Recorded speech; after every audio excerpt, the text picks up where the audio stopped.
बहुत बहुत धन्यवाद अविनाश जी। मीडिया के हमारे मित्रों, आज लगभग पूरे देश का भ्रमण समाप्त करके मैं रांची में आया और हम लोगों ने इसको प्लान ही इसी तरह किया था कि अभियान का अंत हम रांची से करेंगे, झारखंड से करेंगे। आप लोगों को याद होगा कि 27 जून को मैंने अपना नामांकन दाखिल किया था विपक्ष के साझा उम्मीदवार के रूप में। अनेक हस्तियां उस दिन मेरे साथ थी विपक्ष की,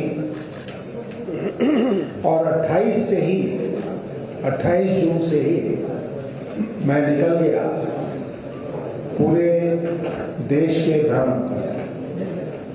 और वो इसलिए कि राष्ट्रपति का चुनाव जो होता है वो इकलौता चुनाव है हमारी संवैधानिक व्यवस्था के अनुसार जो पूरे देश का चुनाव है।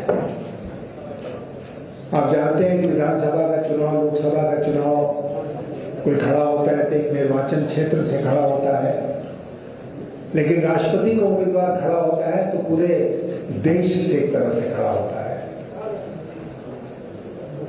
और इसीलिए हम लोगों ने ये उचित समझा कि हम लोग जितने प्रदेश हैं वहां जाएं और 2 कार्यक्रम वहां पर निश्चित रूप से करें। नंबर 1, वहां पर जितने समर्थक विधायक हैं, अन्य साथी हैं, सांसद हैं, उनसे मुलाकात की जाए, उनसे समर्थन मांगा जाए। और दूसरा कि हर जगह पत्रकार वार्ता की जाए। और जहां जहां मैं गया वहां इसी प्रोग्राम के अनुसार मैं चला। आज रांची में हम इसका समापन कर रहे हैं और मुझे खुशी है कि रांची की मीडिया इतनी बड़ी संख्या में यहां पर उपस्थित है। और मैं एक विशेष संदेश आज अंत में रांची के मीडिया के माध्यम से पूरे देश को देना चाहता हूं। आप जानते हैं कि राष्ट्रपति का पद संविधान में सर्वोच्च पद है, लेकिन और हर 5 साल पर उसके चुनाव होते हैं। इस बार का चुनाव कुछ बहुत असाधारण परिस्थिति में हो रहा है। मैंने स्वयं भी कल्पना नहीं की थी जब मुझे विपक्षी दलों ने अपना साझा उम्मीदवार बनाया और मैंने स्वीकार किया, तो मैंने भी कल्पना नहीं की थी कि ये चुनाव जो है मेरे दृष्टिकोण से एक अभियान का रूप लेगा। लेकिन वही हुआ। और जहां जहां मैं गया वहां पर मैंने जैसे कहा कि मीडिया के मित्रों से बातचीत हुई और चारों तरफ एक संदेश जो हम देना चाहते थे वो गया, न केवल लोकल मीडिया में बल्कि देश की मीडिया में। संदेश क्या है? संदेश ये है कि हमारे देश की स्थिति दिन प्रतिदिन बद से बदतर होती जा रही है। जब हमने 29 तारीख को त्रिवेंद्रम से अपना कार्यक्रम शुरू किया तो उस दिन मैं ये नहीं कहने की स्थिति में था। इतना कह सकता था कि प्रजातंत्र खतरे में है, लेकिन प्रजातंत्र देश में समाप्त प्राय हो रहा है, ये मैं आज रांची में कह सकता हूं। त्रिवेंद्रम में 29 तारीख को नहीं कह सकता था। और जब मैं कहता हूं कि समाप्त प्राय हो गया, तो मेरा अभिप्राय उन सरकारी पार्लियामेंट्री आदेशों से है जो कल परसों के बीच में पारित हुई। आप सब अवगत हैं कि दो डेवलपमेंट हुआ। एक तो ये हुआ कि संसद में बोलते समय कौन कौन के से शब्द अनपार्लियामेंट्री माने जाएंगे, इसकी एक सूची सर्कुलेट कर दी गई। और वो कितना हास्यास्पद है वो आप भी उतने ही वाकिफ हैं जितने हम वाकिफ हैं। आप वहां पर खड़े होकर नहीं कर सकते हैं कि सरकार में कमी है, सरकार भ्रष्ट है, क्योंकि ये सब अनपार्लियामेंट्री हो गया। तो इसका मतलब ये हुआ कि न केवल सत्ता पक्ष के लोग, वो तो पहले से करते आ ही रहे हैं, बल्कि जो विपक्ष के संसद सदस्य हैं उनसे भी यही उम्मीद की जाती है सरकार के द्वारा कि वो सरकार का स्तुति गान करेंगे, सरकार की शिकायत नहीं करेंगे, क्योंकि जहां उन्होंने सरकार की शिकायत शुरू की तुरंत आसन से निर्देश आ जाएगा कि आपका ये शब्द अनपार्लियामेंट्री है, ये शब्द अनपार्लियामेंट्री है। और मान लीजिए कोई धारा प्रभाव बोल रहा है और हर वाक्य में आप उसको टोकिए कि ये अनपार्लियामेंट्री है, अनपार्लियामेंट्री है, तो फिर वो बोल कैसे पाएगा, अपनी बात रख कैसे पाएगा।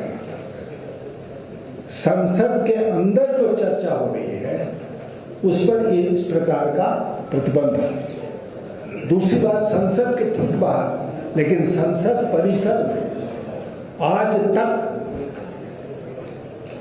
ये अधिकार था राजनीतिक दलों का, यह अधिकार था संसद सदस्यों का कि वो आके बाहर विरोध करें। कई बार ऐसा हुआ कि हाउस में विरोध हुआ और हाउस में विरोध होने के बाद जब हाउस अडजर्न हो गया, स्थगित हो गई कार्रवाई, तो तुरंत विपक्ष के लोग बाहर निकलते थे और पार्लियामेंट परिसर में आकर अपना विरोध दर्ज कराते थे। महात्मा गांधी जी की जो विशाल प्रतिमा है उसके सामने बैठते थे, अंबेडकर जी की जो प्रतिमा है वहां बैठते थे, पत्रकार मित्रों से बातचीत करते थे। अब आप ऐसा नहीं कर सकते। पार्लियामेंट परिसर के भीतर किसी प्रकार का विरोध प्रदर्शन आप नहीं कर सकते। तो पार्लियामेंट के अंदर भी नहीं बोल सकते, पार्लियामेंट के बाहर भी नहीं बोल सकते। जो टेम्पल ऑफ डेमोक्रेसी कहा जाता है, लोकतंत्र का मंदिर, देश का संसद, उस संसद का ये हाल हो गया। इसके पहले जो लोकशाही की संस्थाएं थी उसका एक एक करके किस प्रकार ह्रास हुआ, हम सब उससे वाकिफ हैं, उसके विस्तार में नहीं जाएंगे। लेकिन आज लोकशाही का जो मंदिर है, प्रजातंत्र का जो मंदिर है, वो इस प्रकार खत्म हो गया। तो अब हम कैसे कहें कि प्रजातंत्र इस देश में बचा हुआ है? केवल 5 साल में एक वोट जाकर डाल देना वो प्रजातंत्र नहीं है। प्रजातंत्र को हर दिन जीवित रखना पड़ता है। वो प्रजातंत्र कहां गया जिस प्रजातंत्र को हमारे संविधान के निर्माताओं ने, बाबा साहब अम्बेडकर ड्राफ्टिंग कमेटी के चेयरमैन थे, उन्होंने संविधान की रूपरेखा तैयार की। कहां गया वो संविधान? कहां गया संविधान? कहां गए संविधान के वो मूल्य? कहां गया हमारा प्रजातंत्र? इसलिए मैंने शुरू में आपसे कहा कि ये जो राष्ट्रपति के चुनाव की लड़ाई इस बार हो रही है वो उससे व्यापक हो गई। और ये भी मैं आपसे कहना चाहूंगा कि लड़ाई की अंत का अंत नहीं है, लड़ाई की शुरुआत है। देश भर में घूमकर मैंने जो एक भावना देखी है उसके आधार पर मैं आपसे कह रहा हूं कि लोग बहुत उद्वेलित हैं, बहुत आहत हैं, बहुत दुखी हैं। अपने वो व्यक्त कर सके या ना व्यक्त कर सके, मीडिया के माध्यम से वो बात आगे बढ़े या ना बढ़ सके, लेकिन एक अजीब सा डर का वातावरण इस मुल्क में आज के दिन है। डर का वातावरण, और मैं जोर देकर इस बात को कहता हूं कि डरने वालों में एक आदमी को छोड़कर बाकी सब लोग चाहते हैं। उनके जो नंबर 2 आदमी है ना, जो देश के गृह मंत्री महोदय हैं, वो भी डरे हुए हैं, कैबिनेट के सब मिनिस्टर्स डरे हुए हैं, संसद सदस्य डरे हुए हैं, उनकी पार्टी के लोग डरे हुए हैं, आम जन बिजनेसमैन डरा हुआ है। और जिस तरह एजेंसियों का दुरुपयोग हो रहा है, ईडी, सीबीआई, इनकम टैक्स, जिस तरह उनका दुरुपयोग हो रहा है, उससे आप समझ सकते हैं कि कितना डर, कितना खौफ इस देश में फैल गया है। और इसीलिए मैं फिर जोर देकर इस बात को कह रहा हूं कि सरकार के खिलाफ वही खड़ा हो सकता है जो बिल्कुल बेदाग हो और जिसमें लड़ने की हिम्मत हो। बाकी सब लोगों को ये लोग दबा देंगे, चबा देंगे। और इसलिए ये राष्ट्रपति चुनाव बहुत ही महत्वपूर्ण हो गया है। मुझे अपने सामने जो उम्मीदवार खड़े हैं उनके बारे में कुछ नहीं कहना है। मैं केवल एक बात आपसे कहूंगा कि ये आइडेंटिटी की लड़ाई नहीं है, पहचान की लड़ाई, कि वो किस वक्त से आते हैं, मैं किस वक्त से आता हूं, ये उसकी लड़ाई नहीं है। ये बिल्कुल साफ तौर पर विचारधारा की लड़ाई है। एक तरफ वो लोग खड़े हैं जिसमें मैं भी अपने को शामिल करता हूं, जो चाहते हैं कि इस देश में लोकशाही बचे, इस देश का संविधान बचे, और दूसरी तरफ वो लोग हैं जो आमादा हैं उसको नष्ट करने में, उसको समाप्त करने में। In very stark terms, this is the battle, this is the fight today. Thank you. Sir, अभी आप सर एक प्रश्न है कि झारखंड के मुलाकात के बाद आपको लग रहा है, एक एक करके पूछना तब ना मैं दूंगा। आप कौन? आप पूछिए, आप पूछिए यार, एक एक। आप सर थोड़ा गरिमा से मिलकर के भी जस्ट बोल रहे हैं, इसके बाद उनसे बातचीत के बाद आप कोऑर्डिनेट करिए, राजू नहीं, आप कोऑर्डिनेट डरे हुए हैं ईडी, सीबीआई और इनकम टैक्स। उनसे हमको चर्चा करने की जरूरत ही नहीं थी इस बात की, इस विषय पर। अगर महाराष्ट्र में सरकार टूट गई तब समझते हैं कि 2.5 साल के बाद उन लोगों बोधि वृक्ष के नीचे बैठे और उनको अचानक ज्ञान प्राप्त हुआ कि हमें इस पार्टी में नहीं रहना चाहिए, पार्टी को तोड़ को दूसरी पार्टी बनानी चाहिए। ये प्योर खेल हो रहा है पैसे का, ये प्योर खेल हो रहा है सरकारी एजेंसियों के दुरुपयोग का। गोवा में कांग्रेस पार्टी के विधायकों को, वो भी राष्ट्रपति के चुनाव के ठीक पहले, तोड़ने की क्या जरूरत? कोशिश तो की इन्होंने, टूटा नहीं, वो दूसरी बात है।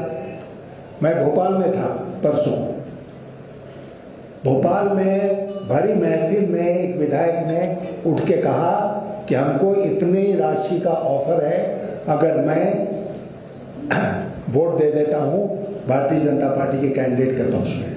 वहां पर एक लीडिंग हिंदी अखबार है जो रांची में भी चलता है, उसका मुख्य पृष्ठ पर हेडलाइन था 28 कांग्रेस के अनुसूचित जनजाति के विधायकों को तोड़ने की तैयारी है ताकि वो क्रॉस वोटिंग करें राष्ट्रपति के चुनाव में।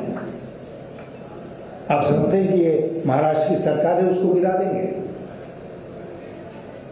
तो इस ओर मेरा इशारा था कि डर चारों तरफ है, क्योंकि आप जानते हैं कि पूरे देश में किस तरह एजेंसियों का दुरुपयोग हो रहा है। सर एक सवाल, जबकि आज समापन आप कर रहे हैं पूरे यात्रा का, देश भर में घूम रहे हैं, आप पूछ चुके एक सवाल, और लोगों को पूछ रहे थे। एक व्यक्ति एक जरा आप कंट्रोल कीजिए, एक जन का नारा जो दिया जा रहा है, क्या आप पर भारी पड़ रहा है सर वो नारा? आप क्या समझते हैं? नहीं, आपसे मैं जानना चाहता हूँ। आपने सवाल पूछा कि भारी पड़ रहा है, मैंने कहा आपसे पहले, मैं कह चुका हूँ कि ये किसी पहचान की लड़ाई नहीं है कि मैं किस वक्त से आता हूँ, मेरे सामने जो प्रतिद्वंदी खड़ी हैं वो किस वक्त से आती है, उसकी लड़ाई है। मैंने तो एक प्रेस कॉन्फ्रेंस में कहीं कहा था कि अगर आप सचमुच में उनको शक्ति देना चाहते हैं तो उनको देश का प्रधानमंत्री बनाइए, क्यों नहीं प्रधानमंत्री बना? अपना पद छोड़ के अनुसूचित जनजाति के किसी व्यक्ति को प्रधानमंत्री का पद सौंपते हैं, क्यों? राष्ट्रपति का पद जो है बहुत गरिमा का पद है, लेकिन सीमित पावर का वाला पद है, ठीक है ना?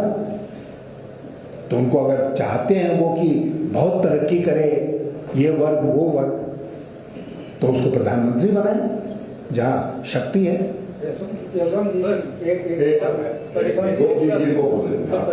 सर, झारखंड राज्य से आज तक ना कोई प्रधानमंत्री बना ना राष्ट्रपति, आप राष्ट्रपति पद के उम्मीदवार बनाए गए हैं, तो आपको नहीं लगता है कि यहाँ का जो राजनीतिक दल है स्थानीयता के तौर पर आपको समर्थन करना चाहिए? अगर हम आपको की बात कर ले, जेएमएम ऑलरेडी घोषणा कर चुकी है कि हम द्रौपदी मुर्मू का समर्थन करेंगे, जिस प्रकार बीजेपी ने स्थानीयता के तौर पर द्रौपदी मुर्मू का समर्थन किया है, इस पूरे मसले को आप कैसे देखते हैं, क्या कहेंगे? मैं नहीं मानता हूं कि इसी आधार पर किसी का समर्थन करना चाहिए कि हमारे, तो फिर वो होगा कि हमारे सूबे के हैं, हमारे प्रदेश के हैं, फिर होगा कि हमारी जात के हैं, फिर होगा हमारे जिले के हैं, हमारी गली के हैं, तो ये कहाँ जाके बात होगी? इसलिए दोनों व्यक्तित्वों का एनालिसिस वोटर्स को करना चाहिए। इसमें वोटर कौन है? इसमें वोटर है चुना हुआ विधायक और सांसद, ठीक है ना? वोट में पार्टियों की तरफ से कोई व्हिप जारी नहीं होगा और वोट सीक्रेट है। क्यों ऐसी व्यवस्था की गई? इसलिए ये व्यवस्था की गई कि जो चुने हुए प्रतिनिधि हैं वो अपने विवेक का इस्तेमाल करें और उसके अनुसार उम्मीदवार का चयन करें, उसके पक्ष में वोट करें। और मैं आपके माध्यम से वो बात मैं कहना भूल गया, आज मैं खुल के यहाँ पर कहना चाहता हूँ रांची में कि जितने भी वोटर्स हैं राष्ट्रपति चुनाव में, वो अपनी अंतरात्मा की आवाज सुने। इस देश में एक बार पहले भी कॉन्शियस वोट जिसको कहते हैं अंग्रेजी में, वो हो चुका है। अंतरात्मा की आवाज सुनकर लोग वोट दे चुके हैं और जिसको अंतरात्मा की आवाज सुनकर वोट मिला था वही कैंडिडेट जीता था। इस बार मैं अपनी तरफ से अपील कर रहा हूँ सारे वोटर से कि अंतरात्मा की आवाज सुनिए और उसके अनुसार वोट। आप पूरे देश में दौरा कर रहे हैं, तमाम विधायकों से बातचीत कर रहे हैं, डर का भी आरोप लगा रहे हैं। आपने अपने पुत्रों से भी बातचीत की है क्या कि जो बीजेपी में है और बीजेपी में वो वोट करने के लिए कह रहे हैं, और क्या उनसे बात की है या आप समझ सकते हैं। आज ये मेरा अंतिम प्रेस कॉन्फ्रेंस है। जितने प्रेस कॉन्फ्रेंस किए हैं उसमें सबसे फेवरेट सवाल यही है और मैं कहता हूँ हमारे पुत्र से बात कर लीजिए, उनके बिहार पर बोलने का अधिकार हमको नहीं है। आखिरी जाना है। आप जो बोल रहे थे अभी कि चवा जाएंगे, तो उसके पीछे का ये था कि सीबीआई और ईडी का इस्तेमाल सेंट्रल गवर्नमेंट कर रही है। मेरा आपसे ये सवाल है कि बीजेपी ये नैरेटिव सेट कर रही है कि परिवारवाद के खिलाफ जो है एक नई तरह की राजनीति भारत में हो रही है। आप कांग्रेस की बात कर रहे हैं, कांग्रेस में राहुल गांधी, सोनिया गांधी के अलावा किसी दूसरे का नाम नहीं आता है। हेमंत सोरेन के साथ भी यही चीज है, उद्धव ठाकरे के साथ भी यही चीज है। आप क्या मानते हैं कि परिवारवाद की राजनीति भारत में होनी चाहिए या फिर अलग तरह की राजनीति की एक रूपरेखा तैयार होनी चाहिए? हमारी मान्यता है कि राजनीति में हर व्यक्ति को 5 फीट 11 इंच का होना चाहिए। तो हम दोनों क्वालिफाई कर जाएंगे। चलिए, धन्यवाद। थैंक यू बहुत बहुत धन्यवाद। नमस्कार, मैं हूं मानक गुप्ता।